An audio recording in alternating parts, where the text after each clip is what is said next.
Drama की starting होती है जब हमारी मेन फीमेल लीड शेनजोइंग अपनी ग्रेजुएशन के बाद जिससे प्यार करती है उससे अपनी फीलिंग एक्सप्रेस करने का फैसला करती है। लेकिन जैसे ही वह वहां पहुंचती है उसे सुनाई देता है कि जो का दोस्त कह रहा है जो जूनियर तुम्हें 4 साल से फॉलो कर रही है उसका नाम शेन जोइंग है। वह प्यारी तो है लेकिन वह बहरी है। फिर जो कहता है मैं तो यूके जा रहा हूँ। तभी उसका दोस्त बोलता है तुम अपनी चाइल्डहुड स्वीट हार्ट ली किंगमैन के पास जा रहे हो ना, क्या तुम उससे थकते नहीं हो इतनी पुरानी दोस्ती। शेन जोइंग ये सुनकर दुखी होकर वहां से चली जाती है और आगे की बात नहीं सुनती। जब जो कहता है थकना किस बात का, हम कोई डेटिंग नहीं कर रहे हैं। अगले दृश्य में शेन जोइंग को अपनी माँ का कॉल आता है जिसमें उसकी माँ कहती है तुम कोई लड़का पसंद क्यों नहीं कर लेती, मुझे तो तुम्हारी चिंता होने लगी है, तुम्हारी शादी कब होगी। तभी शेन जोइंग कहती है माँ मुझे अपनी पसंद का कोई लड़का ही नहीं मिला तो मैं कैसे शादी कर लूँ। उसकी माँ कहती है अगर ऐसा है तो ब्लाइंड डेट पर जाओ और अपनी पसंद का लड़का ढूंढ। शेन जोइंग अपनी माँ की बात मानकर ब्लाइंड डेट पर जाती है। वहाँ जिस आदमी के साथ उसकी डेट होती है वह कहता है मैंने सुना है कि तुम्हारे पास एक स्टोर है, क्या तुम्हारे पास कोई नौकरी नहीं है। तभी शेन जोइंग कहती है दुकान चलाना नौकरी नहीं है तो क्या है। वह आदमी कहता है तुम समझ नहीं रही हो, मैं अपने बिजनेस में बहुत बिजी रहता हूँ और भविष्य में जब हमारी शादी होगी तो हमारे बच्चों का ख्याल कौन रखेगा। तभी शेन जोइंग उसे कहती है मुझे तुमसे शादी नहीं करनी। वह आदमी बोलता है तुमको मुझसे अच्छा पार्टनर मिल ही नहीं सकता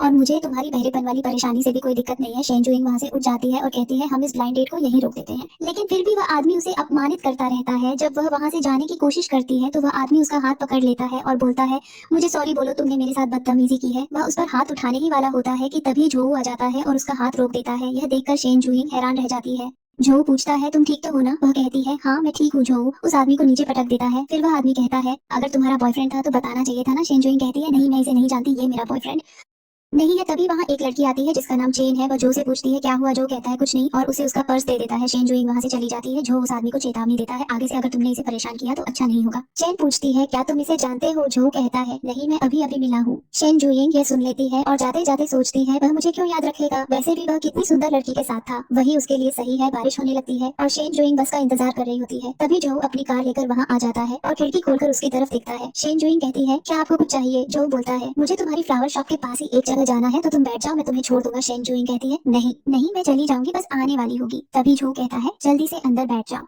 शेन जोइंग मन में सोचती है जो को कैसे पता कि मेरी फ्लावर शॉप है। तभी जो उसके ऊपर अपना कोट डाल देता है। इसके बाद शेन जोइंग पूछती है क्या तुम्हारी गर्लफ्रेंड को कोई दिक्कत तो नहीं होगी। हमें ऐसे देखकर तभी जो को याद आता है कि जो मिस चेन उसके साथ ब्लाइंड डेट पर गई थी वह उसके लिए उसकी दादी ने अरेंज की थी। उसने चेन से साफ साफ कह दिया था कि वह उसे बिल्कुल पसंद नहीं करता और चेन भी वहां से चली गई थी। तब जो कहता है वह मेरी गर्लफ्रेंड नहीं थी। फिर जैसे ही वे फ्लावर शॉप पहुंचते हैं शेन जोइंग कहती है मैं यह कोट धोकर तुम्हें वापस दे दूंगी। जो बोलता है कोई बात नहीं। फिर वह पूछती है आपको मेरी फ्लावर शॉप के बारे में और उसकी सही लोकेशन कैसे पता। जो कहता है मेरी मेमोरी इतनी भी खराब नहीं है, तुमने मुझे पहले एक बार छाता दिया था उसके लिए धन्यवाद। जैसे ही वह जाने वाली होती है जो कहता है क्या हम दोनों एक दूसरे को वीचैट में ऐड कर सकते हैं। शेन जोइंग कहती है हाँ बिल्कुल और फिर वह उसे ऐड करके चली जाती है। जब जाओ घर जाकर चैट में शेन जोइंग से बात कर रहा होता है। वो उसे बोलती है कि क्या तुम मुझे 2 दिन दे सकते हो, तुम्हारा कोट ड्राई क्लीनिंग में टाइम लग रहा है क्या, वो तुम्हारे लिए ज्यादा इंपॉर्टेंट तो नहीं है। तो वो कहता है नहीं मैं खुद तुम्हारी फ्लावर शॉप में आकर ले जाऊंगा। तो वो बोलती है ओके। तभी उसकी ग्रैंड माँ बोलती है कि तुम कितनी अजीब हो, सबको लगता है यूके में तुम्हारी एक गर्लफ्रेंड है और ऐसा कुछ भी नहीं है, तुम्हारी शादी की उम्र हो गई है और मैं कोई भी ब्लाइंड डेट तुम्हारे लिए भेजूं तुम रिजेक्ट कर देते हो। तभी झाओ बोलता है मुझे वो सब पसंद नहीं आती। तो ग्रैंड माँ कहती है मुझे बताओ कैसी लड़की पसंद है, वैसी ही लड़की ढूंढूंगी। तब वो बोलता है कि मुझे ऐसी लड़की पसंद है जिसकी प्यारी सी स्माइल हो, स्कर्ट्स पहनना पसंद करती हो और उससे फ्लावर्स की खुशबू आती हो। फिर उसकी दादी उसे प्यार से मारने लगती है कि क्या तुम मुझे पागल समझते हो, ऐसी लड़की तो प्रिंसेस ही होती होगी। और उसके बाद वो वहाँ से हंसकर चला जाता है। अगले दिन ग्रैंड माँ जाकर हर लड़की को स्मेल करती है ताकि वो झाओ के लिए लड़की ढूंढ सके। तभी वो सूंघते सूंघते शेन जोइंग की फ्लावर शॉप में चली जाती है और उससे बोलती है तुमसे कितनी अच्छी खुशबू आ रही है, कौन सा शावर जेल यूज करती हो। तब शेन जोइंग कहती है कि ग्रैंड माँ मैं कोई शावर जेल यूज नहीं करती हूँ, ये तो बस मेरे फ्लावर्स की वजह से आ रही खुशबू है। फिर ग्रैंड माँ उसे बोलती है कि मुझे ये वाले फ्लावर्स दे दो। तो शेन जोइंग कहती है ये महंगे हैं क्या, आप सच में लेना चाहती हो। तभी ग्रैंड माँ बोलती है तुम पैसे की चिंता मत करो, जितने हैं सब दे दो। फिर वो कहती है ठीक है मैं आपके लिए पैक करके ले आती हूँ। पैक करने के बाद वो बुके ग्रैंड माँ को देती है। फिर ग्रैंड माँ उसे बोलती है कि क्या तुम मेरे ग्रैंडसन से मिलना चाहोगी, वो बहुत अच्छा लड़का है, किसी लड़की से बात तक नहीं करता है। तब शेन जोइंग कहती है कि ग्रैंड माँ सॉरी लेकिन मैं अभी फिलहाल किसी ब्लाइंड डेट में नहीं जाना चाहती हूँ। तभी ग्रैंड माँ बोलती है कोई बात नहीं, तुम्हारा अगर इरादा बदले तो मुझे बता देना, तुम मुझे विचैट में ऐड कर लो। तो शेन जोइंग कहती है ठीक है और ग्रैंड माँ को ऐड कर देती है। उसके बाद शेन जोइंग की शॉप में जाओ आ जाता है और वो बोलती है मैं अभी तुम्हारा कोट लेकर आती हूँ। तभी जाओ कोट लेकर वहीं बैठ जाता है। फिर शेन जोइंग सोचती है मैं किसी आए हुए गेस्ट को ऐसे बाहर नहीं निकाल सकती हूँ, तो वो वहां से चली जाती है। शाम तक झाओ को नींद आ जाती है और उसे देखकर शेन जोइंग को उस पर प्यार आ जाता है और वो उसे देखती रहती है और सोचती है कि ये तो सोए हुए में और भी प्यारा लगता है, तो वो उसे जगाती नहीं है। बाद में जब झाओ की नींद खुलती है तो वहाँ शेन जोइंग की कैट होती है। तभी वो कैट को पेट करके बोलता है कि इसका नाम क्या है। तो शेन जोइंग बोलती है इसका नाम जूजू है। उसके बाद शेन जोइंग कहती है शाम हो गई है, स्टोर बंद करने का टाइम हो गया है, तो तुम अब चले जाओ। फिर वो चला जाता है। जैसे ही शेन जोइंग शॉप को लॉक करके जा रही होती है झाओ वहाँ खड़ा कार के सामने वेट कर रहा होता है और कहता है कि टाइम बहुत हो गया है, मेरे साथ चलो कार में, मैं छोड़ दूंगा। लेकिन शेन जोइंग कहती है नहीं मेरे पास मेरा स्कूटर है, मैं उसी में जाऊंगी और अपने स्कूटर में चली जाती है। उसके बाद वो स्कूटर रोकती है और खुद से कहती है कि कुछ करना पड़ेगा, एक आदमी से पीछा छुड़वाने के लिए एक आदमी ही चाहिए होगा। मैं उन ग्रैंडमा से कहती हूँ अपने ग्रैंडसन से मेरी ब्लाइंड डेट अरेंज करवा दो। तभी वो मैसेज करके ग्रैंडमा से कह देती है कि मुझको आपके ग्रैंडसन से मिलना है। तो ग्रैंडमा कहती है ठीक है मैं अरेंज करवाती हूँ, तुम रेडी रहना। ग्रैंडमा खुश हो जाती है और झाओ को कॉल करती है और बोलती है कल तुम्हारे लिए एक ब्लाइंड डेट रखी है, वहां चले जाना। तभी वो बोलता है कि आपको कितनी बार बोलूं ग्रैंडमा, मुझे ब्लाइंड डेट में नहीं जाना। तो ग्रैंडमा उसे बोलती है कि एक तो तुम्हारे पसंद की लड़की ढूंढी है, प्यारी स्माइल वाली स्कर्ट्स पहनने वाली और जिससे फ्लावर्स की खुशबू आती है, उसका पूरा फ्लावर्स का शॉप है और तब भी ऐसे बोल रहे हो। तभी जाओ बोलता है कि फ्लावर्स की शॉप है क्या, वो मेन मार्केट वाली शॉप है? तभी ग्रैंडमा कहती है हाँ वही। तभी ग्रैंडमा कहती है कि अगर नहीं जाना चाहते तो मना कर देती हूँ, तुम्हारी किसी और से बात करती हूँ। तब तक झाओ कह देता है नहीं रुक जाओ मैं जाऊंगा। अगले दिन झाओ ब्लाइंड डेट के लिए रेस्टोरेंट में बैठा होता है। तभी वहाँ पे शेनजुइंग आ जाती है और कहती है और झाओ को देखते ही वहाँ से जाने लगती है। तभी झाओ बोलता है शेनजुइंग कहाँ जा रही हो? तो वो बोलती है कि आप अपनी ब्लाइंड डेट पर आए हो। इसीलिए तो झाओ बोलता है कि तुम ही मेरी ब्लाइंड डेट हो। और ये सुन के शेनजुइंग शॉक्ड रह जाती है और वो चेयर में बैठ जाती है। फिर झाओ उसे बताता है कि मेरे घर में बस मैं और मेरी ग्रैंडमा है और तुम चाहती हो तो हम ये रिलेशनशिप स्टार्ट कर सकते हैं। शेनजुइंग कहती है कि क्या हमें रिलेशनशिप में आना होगा? तो झाओ बोलता है कोई जबरदस्ती नहीं है, पहले हम दोस्ती से स्टार्ट कर लेंगे तुम्हारे लिए। तो वो कहती है ठीक है। उसके बाद वो घर जाने लगती है तो झाओ बोलता है मैं छोड़ दूंगा। तो वो बोलती है नहीं मैं खुद चली जाऊंगी, यहाँ से पास में ही शॉप है मेरी। तभी झाओ बोलता है कि तुम्हें किसी भी चीज के लिए फोर्स्ड फील करने की जरूरत नहीं है, जैसा बोलोगी वैसा चलेगा। शेनजुइंग कहती है नहीं ऐसा कुछ नहीं है और वहां से शर्माती हुई चली जाती है। उसके बाद घर जाकर उसे बिल्कुल नींद नहीं आती और उसे बस वही बातें याद आती रहती है। तो वो मैसेज करके झाओ को मिलने को बुला लेती है। अगले दिन झाओ उससे मिलने उसकी शॉप में आता है। तब वो पूछता है कि तुमने मुझे क्यों बुलाया था? तो वो बोलती है कि मुझे तुमसे कहना था कि कहीं तुम अपनी ग्रैंडमा से फोर्सफुली मुझसे बातें तो नहीं करना चाहते।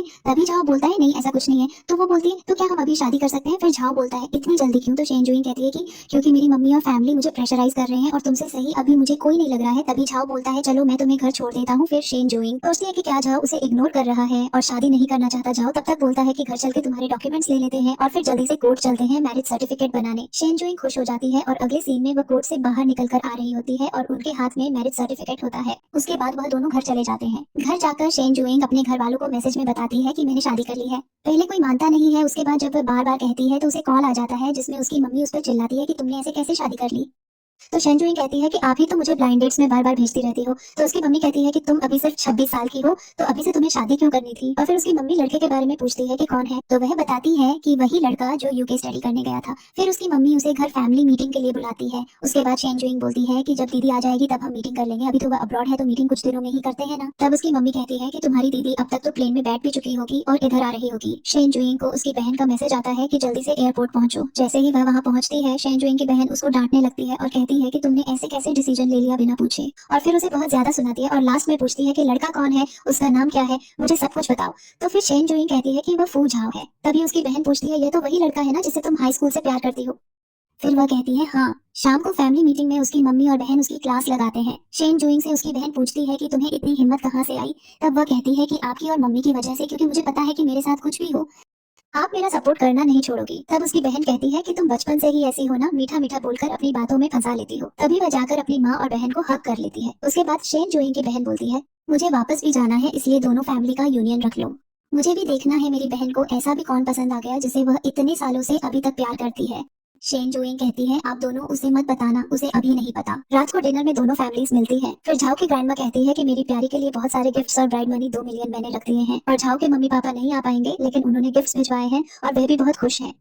तभी वह सब बैठते हैं और खाना खाते हैं। शेनजुइंग की मम्मी बोलती है इतना सब करने की क्या जरूरत थी? तो ग्रैंडमा कहती है कि ये सब कुछ नहीं है, मेरी बहू बेस्ट डिजर्व करती है। डिनर के बाद शेनजुइंग झाओ का हाथ पकड़ के बोलती है तुम बहुत अच्छे लग रहे हो। फिर झाओ उसका हाथ पकड़ता है और बोलता है क्या तुम्हें फील हो रहा है कि मुझे कितना नर्वस फील हो रहा है? अगले सीन में शेनजुइंग अपनी बहन को एयरपोर्ट में सी ऑफ करने जाती है। फिर वह अपनी बहन से पूछती है तुम मुझसे नाराज तो नहीं हो ना? तभी उसकी बहन बोलती है कि मैं तो बस डर गई थी कि तुमने एकदम से कैसे ऐसा डिसीजन ले लिया, लेकिन मैं बहुत खुश हूँ, तुम्हारी शादी तुम्हारी पसंद के लड़के से हो गई है और मैं हमेशा तुम्हारे साथ हूँ। फिर वह वहाँ से चली जाती है। उसके बाद घर जाकर शेनजुइंग की डोरबेल बजती है और वह देखती है कि वहाँ झाओ आया है। तो वह बोलता है कि क्या तुम भूल गई, आज हमें घर जाना था तुम्हारी फ्लावर शॉप के बगल में जो है। तभी शेनजुइंग कहती है आई एम सॉरी, मैं भूल गई थी। झाओ कहता है कि क्या मैं अंदर आ सकता हूँ? तो शेनजुइंग कहती है कि ऑफ कोर्स आ सकते हो, तुम मेरे हस्बैंड हो। तभी वह अंदर आ जाता है और शेनजुइंग की बिल्ली के साथ खेलने लगता है। फिर शेनजुइंग अपना बैग पैक करके वहां से चलने लगती है और अपने घर को एक और बार देख रही होती है। तभी झाओ कहता है मैं इस लोकेलिटी में ही घर ले लूंगा और सबको कनेक्ट कर दूंगा, कैसा रहेगा?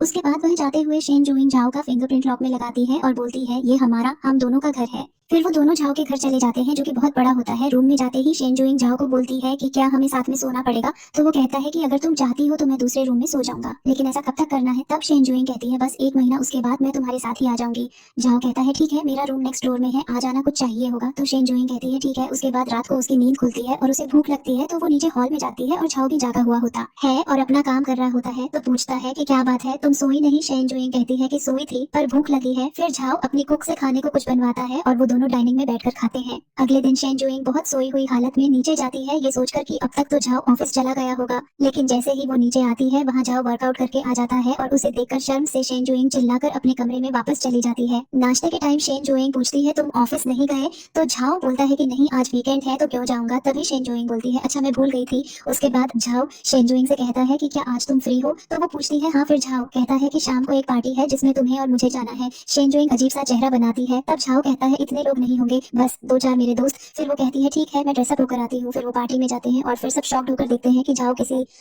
लड़की के साथ आज तक नहीं दिखा और आज वो किसी लड़की को अपने साथ लेकर आया है। तभी झाओ सबको इंट्रोड्यूस करवा के बोलता है कि ये मेरी वाइफ है और तब सारे के सारे लोग और ज्यादा शॉक हो जाते हैं। झाओ का दोस्त जो हाई स्कूल में उसके साथ था वो भी वही था और उसने शेन जुइंग को पहचान लिया क्योंकि उसने उसके बारे में कॉलेज टाइम पे गलत बातें बोली थी। तभी वो सब साथ में बैठते हैं और शेन जुइंग वॉशरूम चली जाती है। फिर जैसे ही वो वापस आती है तब तक सारे झाओ के दोस्त जा चुके थे और उसके बाद वो पूछती है सब किधर गए, तो झाओ बोलता है वो लोग चले गए। तभी शेन जुइंग से झाओ पूछता है कि तुम अनकंफर्टेबल फील कर रही थी क्या, तो वो कहती है हाँ थोड़ा सा। तभी झाओ बोलता है कोई बात नहीं, अगली बार से मत आना। तभी शेन जुइंग कहती है ठीक है और वो दोनों वहां से चले जाते हैं। अगले सीन में फ्लावर शॉप में टीवी पर झाओ की न्यूज आ रही थी जिसे देखकर 2 लड़कियां लड़ रही थी कि ये तो मेरा है। तभी शेन जुइंग मन में सोचती है कि वो तो मेरा हस्बैंड है और वो 2 महीने से अब्रॉड गया हुआ है, कोई मैसेज कॉल नहीं आया। तभी झाओ फ्लावर शॉप में आ जाता है और शेन जुइंग खुश हो जाती है, लेकिन वो उससे नाराज भी होती है। तो झाओ उसे कमर से पकड़ लेता है और कहता है क्या हुआ, मेरी वाइफ मुझसे नाराज है क्या, तो वो कहती है नहीं। फिर झाओ उसे और क्लोज खींचकर बोलता है मुझे बता दो, साफ दिख रहा है फेस पर। तभी शेन जुइंग कहती है कि तुमने मुझे एक कॉल या मैसेज नहीं किया, मैं और ग्रैंडमा टेंशन में आ गए थे। तभी झाओ कहता है सॉरी, मुझे किसी को भी फोन कॉल या मैसेज करने की आदत नहीं है, लेकिन मैं इस आदत को बदलूंगा, अगली बार से ऐसा नहीं होगा। फिर शेन जुइंग स्माइल करती है और वो दोनों घर चले जाते हैं। झाओ उससे पूछता है कि क्या तुम फ्री नहीं हो, हमें बाहर जाना था। फिर वो कहती है नहीं, बस एक ऑर्डर है 1000 रोजेस का, वो देकर आना है, बाकी मैं फ्री हूँ। तो झाओ कहता है ठीक है। जैसे ही शेन जुइंग वो ऑर्डर लेने वाले कस्टमर को कॉल करती है तो वो कहता है कि ये रोजेस आपके लिए ही है। तभी वो कहती है क्या मतलब मेरे लिए है, तो तभी वहाँ एक आदमी आकर रेड रोजेस का बुके लेकर शेन जुइंग को सबके सामने प्रपोज कर देता है और शेन जुइंग कहती है ये सब क्या है, तो वो कहता है तुम्हारे लिए मैंने ये सब किया है, क्या तुम्हें थोड़ा भी अच्छा नहीं लगा, तो वो बोलती है मेरी शादी हो चुकी है इसलिए यहाँ से चले जाओ। तभी वो आदमी कहता है ऐसा झूठ तो मत बोलो जो झूठ भी ना लगे, और अगर तुम सच में शादीशुदा हो तो तुम्हारे पति की क्या इतनी हैसियत नहीं कि तुमको एक रिंग दिला दे, तो वो कहती है कि मैं जिसके साथ हूँ बहुत खुश हूँ, तुम यहाँ से चले जाओ। फिर वो आदमी कहाँ बुके फेंक कर चला जाता है झाओ का दोस्त। ये सब देखकर वीडियो बनाकर झाओ को भेज देता है। जैसे ही शेन जुइंग घर जाती है वो उससे पूछता है कि क्या हुआ, तुम थक गई क्या, तो वो कहती है हाँ बहुत ज्यादा। तभी झाओ उसके सामने रिंग्स लेकर आता है और ये देखकर शेन जुइंग खुश हो जाती है और फिर वो दोनों एक दूसरे को रिंग्स पहनाते हैं। फिर वो फोटोज भी खींचते हैं और झाओ कहता है कि हम क्या इसे अपलोड कर दें, तो वो कहती है अभी नहीं, बाद में। तभी झाओ कहता है जैसी तुम्हारी मर्जी। फिर शेन जुइंग कहती है मैं बहुत खुश हूँ, तुमने कब कब ये सब किया। फिर वो कहती है हमें सेलिब्रेट करना चाहिए। फिर झाओ पूछता है कैसे सेलिब्रेट करें तुम बताओ, तो वो कहती है कि हमें ड्रिंक पीने जाना चाहिए। तो वो कहता है क्या सच में, तो वो कहती है हाँ। और फिर वो ड्रिंक्स पीकर घर आ जाते हैं और शेन जुइंग नशे में होती है। तभी घर की कुक उसके लिए एक सूप बनाकर आती है और झाओ उसे वो पिलाता है और कहता है बस एक ड्रिंक में तुम ऐसी हो गई, और उसे सुला देता है। उसके रूम में वो अपने रूम में से उठकर पिलो लेकर उसके रूम में आ जाती है और कहती है कि मुझे तुम्हारे साथ सोना है। तो झाओ कहता है कि क्या सच में, क्योंकि तुम नशे में हो। तब झाओ कहता है कि मैं देखी, आपने ही अपनी वाइफ को चीट करा, डोमेस्टिक वायलेंस करी और अब जुआ खेलते हो, और आप ही हो जो अब होमलेस हो गए हो, इसमें मेरी क्या गलती है, मैं कोई हेल्प नहीं कर सकती। फिर वो चली जाती है। उसके पापा वहाँ रोते रोते घुटने के बल गिर जाते हैं। तभी वो घर जाती है और शावर लेती है, लेकिन वो बहुत ज्यादा टाइम लगा देती है जिसकी वजह से झाओ को टेंशन हो जाती है और वो अंदर घुस जाता है और बोलने लगता है कि आखिर तुम इतनी देर से अंदर क्या कर रही थी, मैं डर गया था कि तुम ठीक भी हो या नहीं, मैं इतनी देर से दरवाजा नॉक कर रहा हूँ लेकिन तुमने नहीं सुना। शेन जुइंग कहती है सॉरी मैंने नहीं सुना। झाओ पूछता है सॉरी, मैं डर गया था इसलिए ऐसे कर रहा हूँ, तुम क्या कर रही थी मुझे बताओ ना। शेन जुइंग कहती है कि मैं रो रही थी इसलिए देर लग गई, मुझे बहुत ज्यादा रोना आ गया था। फिर वो उसे अपनी गोद में उठाकर ले जाता है और कहता है आज तुम्हारे लिए डिनर में क्या बनाऊं, तो वो कहती है क्या तुम्हें पॉरेज के अलावा भी कुछ बनाना आता है, तो झाओ कहता है हाँ। तो वो बोलती है कैबेज बना देना।